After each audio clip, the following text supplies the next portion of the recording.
kulankani oo labadii maalmood ugu dambeysay ka socday magaalada Cadaado ayaa waxa qayb ka ahaa odayaasha dhaqanka waxgaradka iyo siyaasiyiinta deegaanka. kulamadaasi markay soo islaadeen ayaa waxa warbaahinta la hadlay qaar kamid ah odayaasha dhaqanka ayagoona sheegay in guddiga dhawaan soo gaaray magaalada Cadaado ka been abuurteen ayna sheegeen inay ku heshiiyeen inay odayaasha dhaqanka iyo waxgaradku ay yimaadaan magaalada Dhuusamareeb si ay uga qayb galaan shirka dib u heshiisiinta. odayaasha dhaqanka ayaa sheegay inaysan wax iska bedelin go'aankii hore ay u qaateen ee ahaa inay ka qayb gali doonaan shirka Ra'iisul Wasaaraha Soomaaliya oo ku dhawaaqay ka dhacaya magaalada Dhuusamareeb. waxayna yiraahdeen oo noo sheegeen in gogosho taalo dib u heshiisiinta Dhuusamareeb soo gala imaada halkaas oo kana keena. arintaas waa ka wada hadalnay muddana ku hadlaynay waxaan u sheegnay inaan ka qayb galin haddaanu nahay reer Xaaji Suleymaan. dib u heshiin gogosha taala dib u heshiinta Dhuusamareeb taala iyo doorasho lagu qabanayo midna aan ka qayb galin. arrimo jira awgood oo la og yahay oo bulshada caalamka og tahay dowladda Soomaaliya og tahay cid wala og tahay reer Xaaji Suleymaan aqbalay war jira ma waa waran jirin isku maana ogeyn mas'uuliyadda saaran oo na maleemay inuu nagu masabto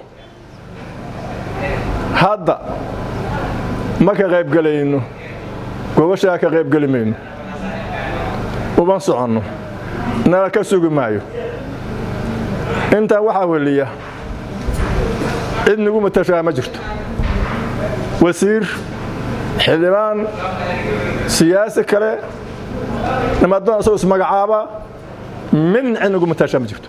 waxaan u sheegnay talada reer Xaaji Suleymaan dadkaas ay la kulmeen inay ka goodo ee cid kale ee talada wax laga weydiiyay aysan jirin.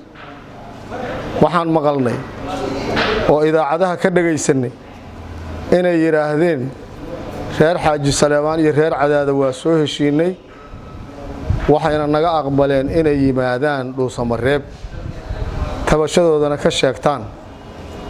waxaan sheegaynaa inaan warkaas mid jira ahayn waxba aysan ka jirin. waxaan leenahay gudoomiyaha iyo gudoomiye ku-xigeenka guddiga warkaas ay sheegeen mas'uuliyad darra ku jirta ha ka laabteen wixii xaqiiqada iyo runta ahayd oo aan isku sheegnana ha sheegeen. waxaan sheegaynaa warkaas inaan aqbalin haddana aan aqbalayn. waxaan kaloo hadda sheegaynaa inaan Dhuusamareeb dib u heshiisiinta cid ka qayb gasha hadday oday tahay hadday culummo tahay hadday maamul tahay cidna cid ugu matashaa aysan jirin saasna ay bari nooga tahay. Liibaan Axmed Cabdi CNA TV Cadaado.